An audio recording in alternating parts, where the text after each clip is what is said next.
Welcome to the first installment of Conversations with the Politician. I am the politician. It's a nickname given unto me. I didn't come up with this myself. So you can feel how you want to feel, but I'm just playing. But look, welcome to the first installment.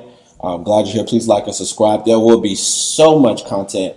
But I am thankful for my first guest who has come along with me on my personal journey and as well as my journey as an entrepreneur.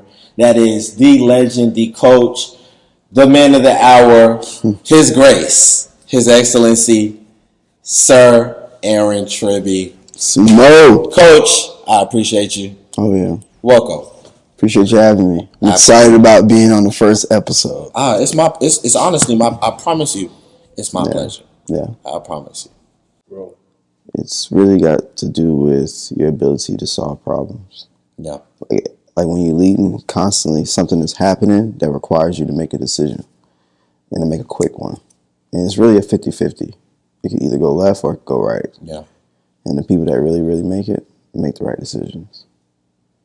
That's what good leadership leads to. Do you think that there is, in great leaders, do you think that there is something innate, almost like a woman's intuition, that pushes them to make that right decision? Yeah. I don't know if it's so much as that or, like, for lack of better words, having the balls to be like, my decision is probably the best decision. And you should go with me. Like, having the tone and everything, the presence to be like, what I'm telling you is the best decision. And it really comes down to that. And that's what I think that part you talking about kind of kicks in. It's in you, like, naturally to pull others to go where you want to go. If that's the case, I'm just going to throw this out there. You let me know if you agree. If that's the case, that means if I make a decision, right, whatever way that goes, that was the right decision.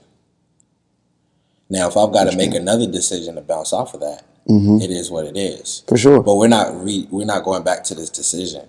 We're not revisiting this because after I've thought about it, I've planned it out, and we were this way. That's the way we're going. For sure. That's how you feel about that too? I do. It's kind of like if you're on a boat and you're all trying to go to one destination, right? There's no doubt that there's a bunch of people on that boat that probably know how to get to that destination per se, right? But if he's like, well, let's just go a little bit this way and then we'll get there. There's a bunch of different ways, and some of those different ways might work. Yeah. But it'd be chaos. Yeah. You know what I mean? So good leadership is extremely important. I agree with you.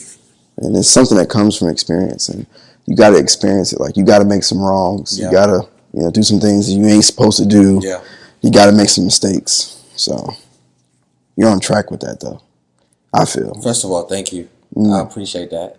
Number one. Number two, with that being said, do you think a good leader or a great leader is derived from another good or great leader? Yes. How many times out of 10? 10 times out of 10? I would say, how many times out of 10? I would say a good leader was a good follower at one point.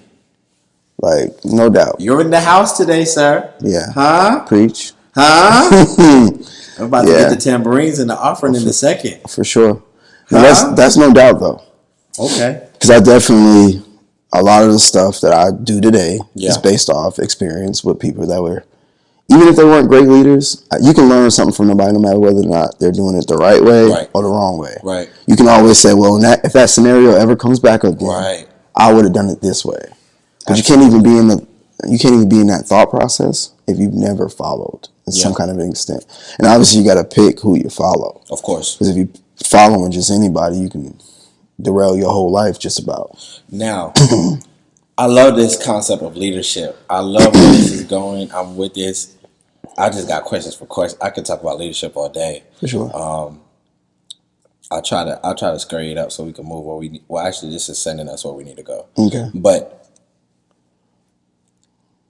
when we think about our greatest leaders, do you think in their case, because you said you got to pick your leaders, some leaders you can't pick. For sure. Sometimes you just thrust into it. Like sometimes you're born, and for us men, our first leader is our father. For sure. However that situation is however that situation is. You are preaching tonight. Can I get an offering? So my question, empty the pockets. I know you got right. But look, your check. Yeah. See, that's why you're my favorite coach. Let me chill out. I don't want nobody mad at me. Right. But our father, that's the first, leader. We don't get to pick that. No. So in some of the great, like when you look at some of the greatest leaders of our time, the only example I'm going to say is Martin Luther King. For sure. In roles like that, do you think God handpicks the people that they'll lead them before they even got to those situations? It's a tough one for me to answer right there. I like to say yeah. Yeah. I just don't think things work like that per se. Like, yeah. I think we all got 24 hours. Yeah. Right? Every day. And I think, man, I really believe we all got free will. Yeah. And I don't know per se if you kind of born into what you're gonna be, like it's already written. Yeah. I think you gotta write it. You know what I mean? Like, I really do. I don't want to take the discredit. I don't want to discredit Martin Luther King's ability to fight through his own adversity and become the man that he became. Yeah. Because it could have easily went left or right. Yeah. You know what I mean? Free will. But to answer, I don't think you're just born a leader. Yeah. I think you gotta. It's something that's constant. Like that's why so many great coaches great coaches go watch other great coaches and take notes from them and learn from them. Great people learn from great people. Yeah. You like Kobe Bryant. Man, rest in peace. Rest in peace. Rest in power, for sure. Anytime you hear somebody talk about him, they always say he was extremely questioned. He had tons and tons of questions, right? He always had a question for stuff. And those kind of people are the people that turn out to be great leaders because they're constantly trying to pick the brain of other people to figure out what made it work. Like, how did you do that? Why did that work? Why did you have success with that? Yeah. And those people that care about things like that. Yeah. When it comes time for them to talk to other people, they're talking from a place of knowledge. Absolutely. People just going about their days. Yeah. People are just clocking in and clocking out. Yeah. Tons of people. Yeah. And I would say the mass, probably about close to 85% of the people in the world they're not worried about that. I mean, I'm going to keep playing on this leadership thing. First of all, I appreciate the compliment again. For sure. For me being on the way. I can only hope to be like you one day. Oh, man. Come on. But you ain't that far away. That ain't saying much. My God. No, but saying that, what you've been able to do over the course of the last several years, MGP is now a household name. It didn't start that way. Didn't. Aaron Tribbey didn't start that way. No. Where are you from? Like, what happened with you to kind of spark that journey? Okay. Well, I mean, you're definitely right. I think you hit it right on the head. Middle Georgia Prep is really a representation of myself. Yeah. I was born in Newark, New Jersey. I moved here to Georgia. Went from a city to a small town called Thomaston, Georgia. Great town, full of great people, hard-working people, blue-collar people. Yeah. We moved there. One more time. You're not from Georgia. Not originally from Georgia. Originally. So I only got this information a couple weeks ago. I was like, yeah, Jersey. It makes sense how you play. I'll leave it alone. Cool. Thomaston, Georgia. Yeah. So Thomaston, Georgia. The Upson Running Knights. They just won 2 state titles not too long ago, and they're doing really well this current season right now. Yeah. And they have it's a great community. Yeah. People there care about each other. Everybody knows everybody. It's one of those places like that. It's a real warm place. And I was lucky to kind of grow up there. Yeah. So went from there, and I was a late bloomer, I would say. Got a whole lot better. Yeah, got a whole lot better as time went along. I was one of those people that the journey was real. Yeah. As I went through the journey, I got better and better. While other people might get to a stage and stop. I didn't arrive. I wasn't. Yeah. It was all grind. Yeah. You know what I mean? I'm 5'8". You know what I'm saying? You surely are. That you are. So everything I had to do, like I couldn't skip steps and stuff like that, right? I had to do everything. Detail mattered to me. Yeah. When coaches talked, I listened. Yeah. I wasn't just like, oh, whatever, I ain't trying to hear that. I really listened. But yeah. So went to Upson Lee, played for the great legendary coach, Daryl Lockhart. Okay. And then he was a great guy. He loved his players. He was somebody easy to play for. I love playing for him. Then I went on to play for Israel Engel at Gordon State College. The GOAT. Our guy. The GOAT. Coach Izzy. Amazing human being. Installs a lot of things that I do to this day. Yeah. He instilled a lot of different things in me that I do to this day. Yeah. And we still have a great community. Both coaches still have great relationships with both of those guys. But played there. Him and Coach Joaquin. Yes, Coach O'Neal, another guy. Shout out to you. Yes, sir. Yeah. Yes, sir. And you know, Barnesville's legend right there. The middle of nowhere. To think that you could amount to something, right? Coming from literally nothing. Well, yeah, pretty much. If you've never been to Barnesville, Barnesville does not have a Walmart. It doesn't. Has Ingle though. Has Ingles. It has Ingle. What a play on words. Go ahead. Right. So, so everywhere that I've coached, so I played, and then I wanted to get into coaching. I always knew I wanted to coach. Probably about 17. I was like, what am I doing with my life? I was start thinking like that. You know what I mean? I knew I wasn't going pro, but I love basketball. I played it not because I wanted to go pro. I played it because I loved it. Yeah. Anyways, so at about 17, I realized that's what I wanted to do. I wanted to coach. Right.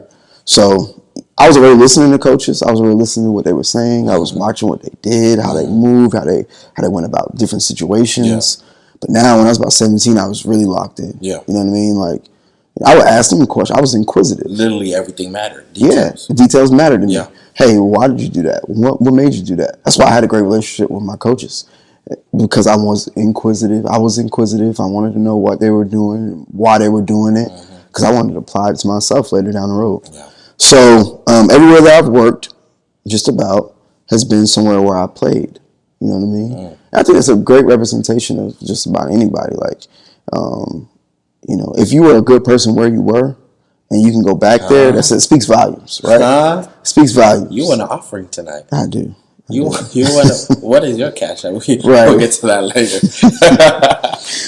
But so I've worked where I've played. Yeah. You know what I mean? And so I was at Epstein High School as an assistant coach. Yeah. Then I went from there, and I was assistant coach at Gordon State College. Worked under Coach Ingle. There's a little bit of a difference, being a player and being a coach. Absolutely. But it was an opportunity to see even more detail. Yeah. Why the offense worked, how it worked. Sure. You come in, you come in as a player. Right. We ain't here for practice. I'm gonna work out. I'm going back to the dorm. For sure. As a coach, you're there hours before, the night before, watching film, breaking down, getting the practice schedule ready, things of that nature. Whole different monster. Big difference. Yeah. It's more here than it is physical. Yeah. You know what I mean? And I love that. So I was fired up about doing that. And so I spent 2 great years with Coach Ingle. And then I spent my last year as an assistant coach at Gordon with Coach Bruce Capers, who's currently the head coach now at Gordon State College. Great guy.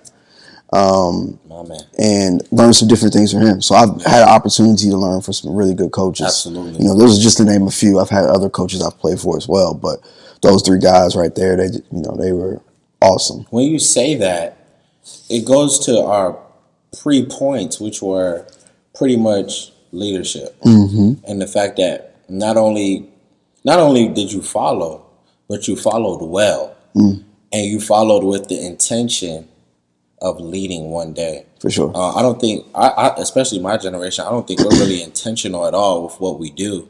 I think we're all intentionally trying to grab a platform, but not necessarily intentional about trying to learn. For sure. So that when we are presented with a platform, we don't just lose it because we don't have enough knowledge to stay on stage. Right. Hitting another point. Yeah. We need to get an offering basket. You need a plate. We need a plate. Yeah, you need to put something like right below where the video is, and they could just happens. They could just For sure. I'm gonna put the cash up on the screen. Whenever you hit a point, they could just ding. Right. We could put amounts. $1, $5. Right. $1, $2. See if that video really. $10, $25, $50, $100.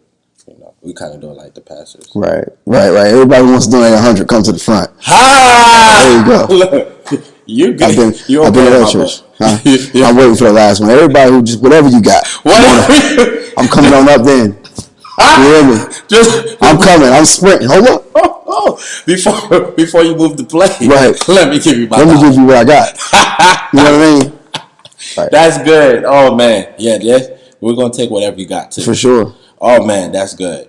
That's church. That's church. That is so church.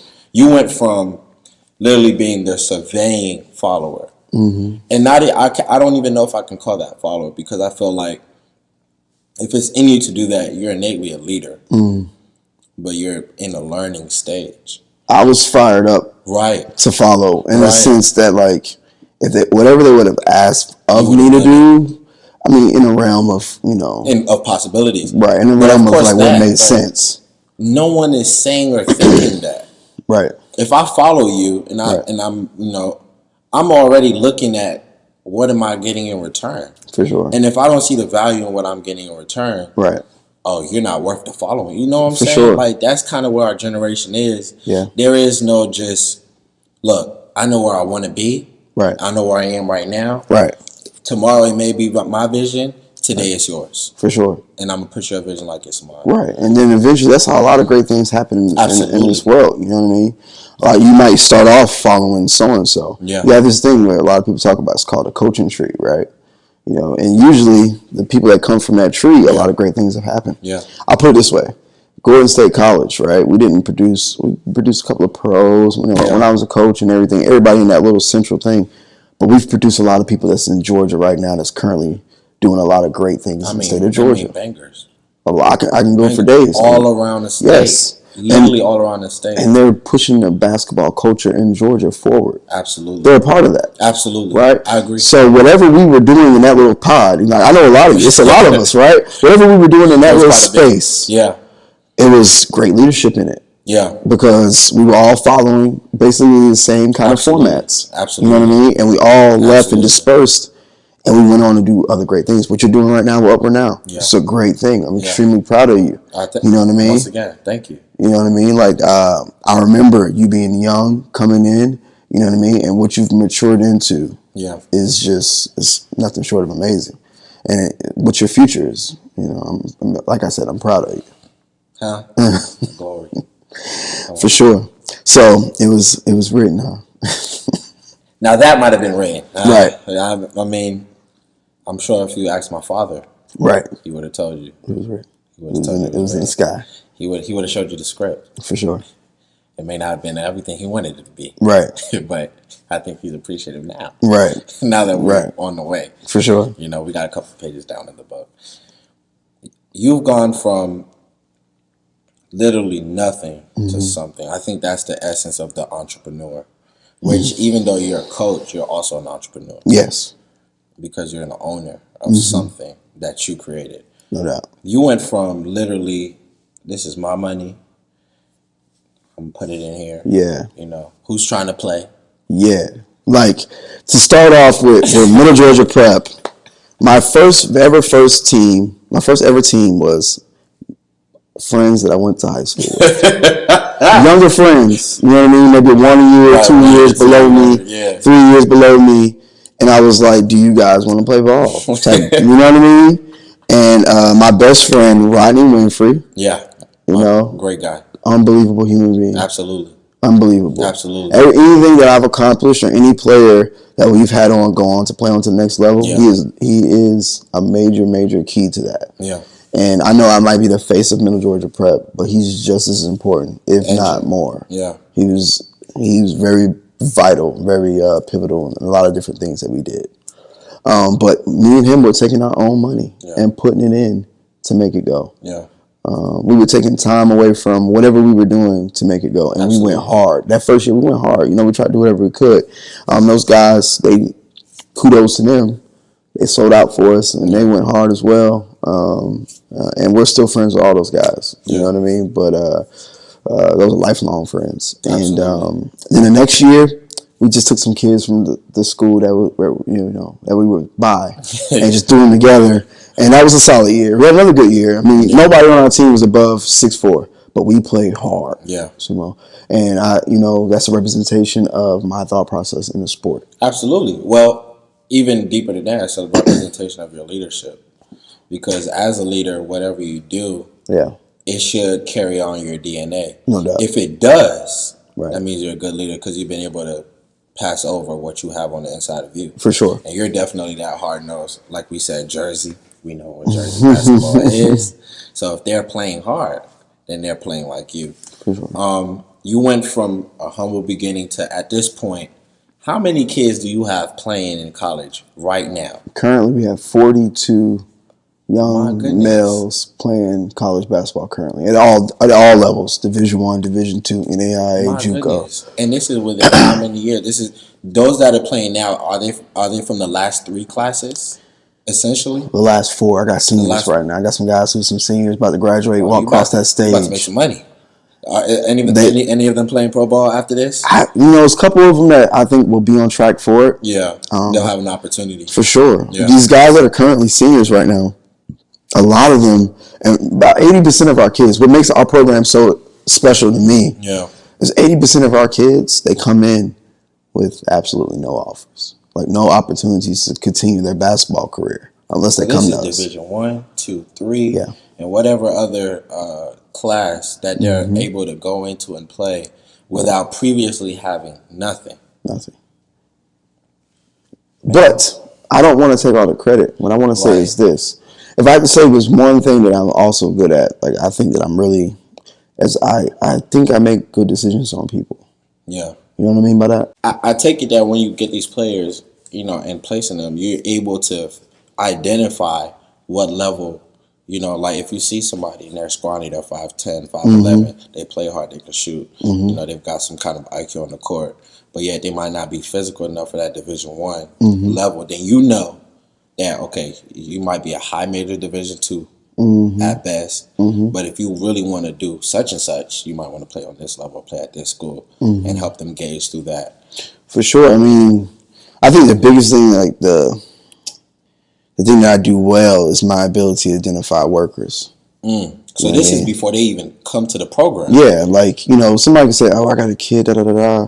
You get these highlight films. That's what the era we live in right now. Everything's about a quick highlight film, Absolutely. 3 minutes, right? We don't have a attention span for Not nothing even longer. 3 minutes. It's 1 minute now. Yeah, 1 minute, 2 minute, 3 minute videos, and you look at that. Well, that'll get you in the front door, no doubt. You know what I mean? sure. The society we live in. I'm gonna say, okay, well, he looks like a player, but it's when I meet you in person. Yeah. Right.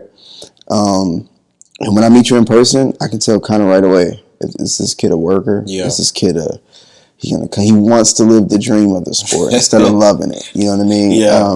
And in previous years, I've done a pretty good job of identifying the difference. And if you get a kid who's a worker, then you're gonna be fine because we're gonna push you. Yeah. You know what I mean? You're gonna lift every day. You're gonna get bigger, faster, stronger. That's a given. Yeah. Our offense is geared towards what we do in college basketball to this day.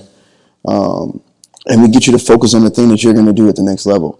So I always say that one thing I judge myself with is, can I get that kid a level higher than he was as a player before he got to me? So let's say I get a kid and I know from day one, hey, this kid is probably good enough to play low-level D2. Yeah. Well, let me make him a high-level D2 player. Or let me make him right there on the cusp of being a low-level Division I player. That's my goal. And that's the progress we're shooting for. That's good. Speaking to that point, that identification point, before all of these cameras, before upwardNOW had, the following that we have, or whatever the case may be, before all of that, I was training at this gym, and I was in there 5 a.m, all day, leave, come back. Training was kind of the foundation, really, of upwardNOW, basketball at that. But you gave me a call one day. You said, I got this kid. I need to see him. What's that kid's name? You remember? Man, right off the top of my head. I have the footage too. It's got to be someone. But you gave me a call. Stanley. It was Stanley Henderson Jr. Stanley Henderson Jr. comes in the gym. He was. And gives a great workout. Unbelievable workout. Great workout. And it was amazing to be in a space where 2 Gordon boys had come in, and one was coaching, one was training, one was literally the developer and helping the scout for his program. That's how far we've come. For sure. He is now what? He's Did a he not Division go I on to play player. Division I? Division One player. Just to be like little things like this and being able to tell this story is just special to me. For sure. Just the fact that, wherever MGP goes and wherever Upward Now goes, we have the right to say, I was there. For sure. We grinded it out. I was there. I was every bit of, when I started, the first sports website I made was MGP's. It was. First person to give me a call and be like, I need a website in the basketball world was you. Right. So I think even us personally and our businesses are certainly intertwined throughout time. Let me say this right here. It also goes back to, people say this all the time. Hard workers like hard workers. Our relationship is what it is because we're kind of similar. Yeah. You took something. Upward Now is from nowhere, right? Yeah. You snatched it. It was a dream in your head. You pulled it out and you put it together, right? And you did whatever it took to make it go. Yeah. You know how amazing that is? You know people dream to do things like that and don't accomplish it? A lot. It's a lot. A lot of people dream about it and don't even wake up from the dream. No, because the dreams don't come true in your sleep. They really don't. They don't. It's called grind. It's right? called You got grind. to really do it. It's called grind. There's a lot of people that say they want to do things, but they really don't want to do it. They're not willing to sell out for it. Yeah, I mean, How many times did you go do something and you took an L on it? I probably took a L yesterday. Okay, right? But this is the thing. Some people take that L and they stop. They say, "Hey, I'm done. Right. I don't care. I don't want to do this anymore." Right. You gotta lose to win. Literally. You do. And that's why there's not a lot of entrepreneurs out here. But you get to a place we understand we're not losing. Right. There's experience. There's certain things on paper, like technically, fiscally, I might be losing in a certain situation, but I'm going to be in a certain room where finance is not going to matter. Just the fact that I'm getting paid to be in that room, right? You might say, "Oh, but over time, the money doesn't make sense." Well, that's why you where you are. I'll leave it alone. Another offer moment. Where is MGP going, and how can I help? If somebody wants to help out, if they want to be a part of what you're doing, how do they help out? And where is the future of Middle Georgia Prep? Future of Middle Georgia Prep is literally, if it was stock, I would encourage you to buy it. Talk. Right? It's got no choice but to keep going up because that's how I'm going to approach it. Look, once we get to one point, that'd be great. I want to push it a little bit more. Oh yeah, we're not satisfied. Can never be satisfied. Yeah. It wouldn't matter. Like last year, we had 10 plus kids sign. Yeah. This year we'll have the same. Right. So we're on the average right now. Some programs you might get 2 or 3, 4 kids out of that spot if they're lucky. We're getting our goal is to get every kid every year, right? Minimum. We want to get every kid every year possible, right? And that expectation level has to rise as well. Absolutely. You know what I mean? Like there's things that we can do a whole lot better. Yeah. There's things that I can do a whole lot better. I got to do better. Yeah. So if someone wants to support Middle Georgia Prep, the best thing they can do is reach out. Yeah. You know what I mean? Like I'm not hard to find. You can reach me through all social media sites. Yeah. Instagram, Twitter, Facebook. Like I said, I'm not hard to find. Yeah. A lot of people know me in the state of Georgia. Been doing it for a while. We've had a lot of success stories in the state of Georgia. Yeah. So it's not hard to find me. And I'm always open to any suggestion that people might have on how we could be better, or if there's things that you got a player, or that's a lot of how I get my players are based off of relationships. And so that's a big word. We could start this podcast all the way over with just that word alone. We could. Relationships are important. Yeah. No doubt. But it's about the right relationships. Absolutely. You know what I mean? Usually the well is good or bad. And if you get it from a place and there's a good player there, you always want to go back. That's what I've learned. When you go places you where... You just said something. Yeah. Now I want to give. Right. When you go places that, if you go somewhere didn't and work find something there. good. Yeah. Keep going. You probably want to check back again. Oh, keep digging. Because there's probably some good cultivation in that place. Yeah. And that doesn't mean, listen, that doesn't mean And I know we're kind of going away from the question, but let me say this right here. That's good. The same kid, you can take the same kid and you can put him in one culture, and he will thrive. Yeah. And you can take that same kid and put him in another culture and he will be horrible in it, right? The goal is for me as a coach and kids in general and the players, you got to know what culture works for you. Yeah. Right? If you're self-motivated, you got to think about yourself. Who are you? Yeah. All right? Slapping the mic. Yeah. If you're a self-motivated person, we just in this little bit of interview, I explained who I was. If you're one of those kind of people, you're going to come in here and you're going to thrive and you're going to take off. Yeah. You're going to be a part of one of those kids that have a success story here. Yeah. If you're not a self-motivated, fired up about your craft, trying to be what you're going to be, you're not going to thrive here. You know what I mean? Yeah. Middle Georgia Prep is what you make it. And I think that's about any situation. That's anything. Anything. That's anything. It's what you make it. We're just a platform. What you make it in general. It is. We're just a platform. UpwardNOW is just a platform. Everything is just a platform, and people make it into what they want to make it. It's something exciting when someone outside of myself says UpwardNOW. You like that? It's really an exciting moment every single time. It could be anybody. Hey, this year right here, I had a player. He was like, "You know UpwardNOW?" I was like, "Yeah." Yo, I got a couple of stories like that where I was like, "Wow, did that happen?" Yeah. You know, there's people that, this is way off script. There's people that don't even call me by my name. They just call you UpwardNOW. They just say UpwardNOW, and it's a prayer that I prayed. I prayed that the business that God gave me, that it would be bigger than me. And so if someone's calling me by the business name and not even my name, I mean, I'll leave it alone. Yes. Man. For sure. Man. I'm glad I could be on the first episode, man. Man, I think this would be special. For sure. I think it'll be special that you graced it first, but I also think it's also relative to what has actually happened.